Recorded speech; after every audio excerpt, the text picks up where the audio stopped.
Good morning, welcome back to JK traders. आज है Wednesday. आज के मार्केट का सपोर्ट, रेसिस्टेंस और ट्रेंड के बारे में मैं आपको एक्नॉलेज करना चाहूँगा, और साथों साथ आज कौन से इंपॉर्टेंट इवेंट्स है उसके बारे में भी और डेटा के बारे में भी। समय पहले आ जाते हैं इवेंट्स की तरफ। आज है वेनेसडे। आज यूएस की तरफ से अनएम्प्लॉयमेंट क्लेम है। यूजुअली ये थर्सडे को आते हैं, पर आज वेनेसडे को है। यूएस की तरफ से अनएम्प्लॉयमेंट क्लेम 6 बजे। उससे पहले 5:45 को एडीपी के एडवांस नंबर्स है नॉन फॉर्म एम्प्लॉयमेंट चेंजेस के। इसको ज़्यादा मैं इम्पोर्टेंट कंसिडर करता नहीं हूँ, बट अनएम्प्लॉयमेंट क्लेम और 7:15 और 7:30 को जो आईएसएम सर्विस पीएमआई आएंगे, फाइनल और आईएसएम सर्विस पीएमआई, तो ये भी एक इम्पोर्टेंट इवेंट डेटा है। तो इसके अपडेट आपको हमारे टेलीग्राम चैनल पे मिल जाएंगे। ये पॉजिटिव रहेगा या नेगेटिव रहेगा, उसके बाद डिटेल एनालाइज इसके ऊपर हम करेंगे हमारे लाइव सेक्शन में, जो 7:30 बजे स्टार्ट होता है। 11:30 को जो है यूएस की एफओएमसी की मिनट्स की मीटिंग है। यूएस की एफओएमसी की, यहाँ पे उसके मेंबर्स भी आएंगे और दे डिस्कस फ्यूचर प्रोजेक्शन पे कुछ डिस्कशन करेंगे और वोटिंग होगी। लेट्स सी हॉकिश स्टेटमेंट आता है या डोविश स्टेटमेंट आता है।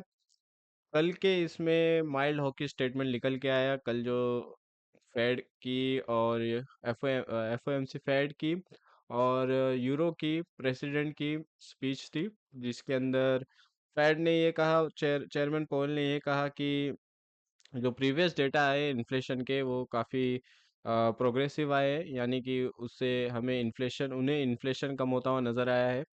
वो एक्सपेक्ट करते हैं कि आगे के डेटा भी सेम आए। ये एक पॉजिटिव हॉकिश स्टेटमेंट था। देन उन्होंने ये कहा कि इंटरेस्ट रेट को वो कब कट डाउन करना है, कैसे कट डाउन करना है, वो उन्होंने ट्रैक डाउन किया हुआ है। लेट्स सी आने वाले डेटा पे उनके डिसीजन चेंजेस होते या नहीं होते। तो ऑल अराउंड कल के जो स्टेटमेंट निकल के आए थे लाइव सेक्शन में, वो सारी चीज़ें मैंने आपको बताया था।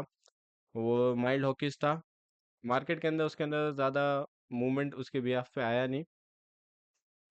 अब आ जाते हैं हमारे चार्ट्स पर। कल जैसे लाइव सेक्शन में मैंने आपको बताया था कि मार्केट काफ़ी टाइम से जो रेसिस्टेंस लेवल है और सपोर्ट लेवल है हमारा, उसके अंदर इंटैक्ट है। रेसिस्टेंस जो है 37-39 का है, सपोर्ट जो है 315-317 का है।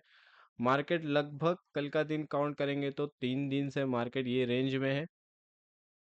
ओके, 3 दिन से मार्केट ये रेंज के अंदर ट्रेडिंग कर रहा है। तो ये रेंज जब ब्रेकआउट होगा तो मार्केट के अंदर एक मूवमेंट आएगा। अगर अप साइड से ब्रेकआउट होता है, रेसिस्टेंस लेवल ब्रेकआउट होता है, तो मार्केट के अंदर पोटेंशियल है कि मार्केट और अप जाए, 360 तक का जा सकता है।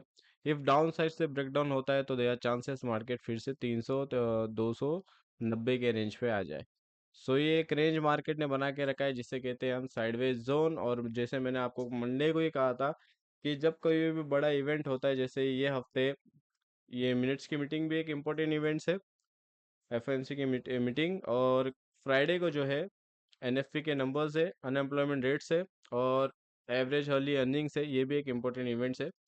तो इसके वजह से मार्केट एक साइडवेज जोन क्रिएट किया है। मार्केट को इसका इंतज़ार है कि डेटा क्या आता है, हिट में आता है या नहीं आता है। ये चीज़ के इंतज़ार की वजह से ये साइडवेज जोन में क्रिएशन हुआ है। तो सेम एज दैट रेसिस्टेंस और सपोर्ट लेवल वही रहेगा हमारा। और ट्रेंड को मैं कंसीडर करूंगा पॉजिटिव है, बट साइडवेज जोन है, जैसे कल मैंने आपको बताया था। तो सेम एज दैट आज भी वही रहेगा। यही रहा आपके सामने अपडेट गाइस। रेसिस्टेंस जो रहेगा 2337 2339, सपोर्ट जो रहेगा 315 317 का रहेगा, और ट्रेंड जो है पॉजिटिव टू साइडवेज जोन में है। Guys, thank you for watching and have a good day.